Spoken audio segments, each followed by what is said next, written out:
Jerusalem, U.S. vetoes UN resolution rejecting Trump's declaration.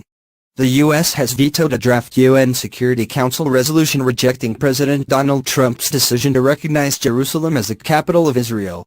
The text put forward by Egypt affirmed that any decisions on the status of Jerusalem had no legal effect, are null and void, and must be rescinded. The 14 other members of the council voted in favor of the motion. The U.S. Permanent Representative, Nikki Haley, described it as an insult and warned that it would not be forgotten.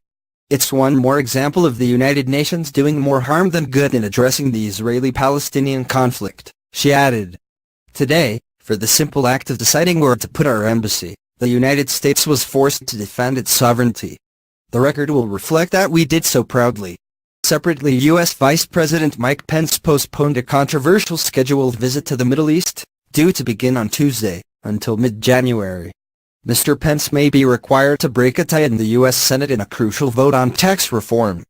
Palestinian President Mahmoud Abbas has refused to meet the vice president following the Jerusalem decision.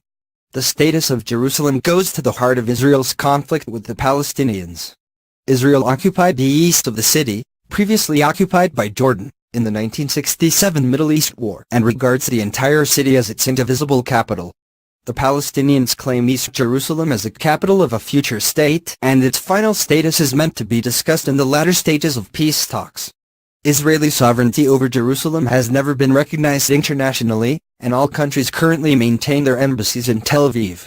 However, President Trump has told the U.S. State Department to start work on moving the U.S. embassy. The draft resolution avoided any specific mention of the U.S. or Mr. Trump in order to gain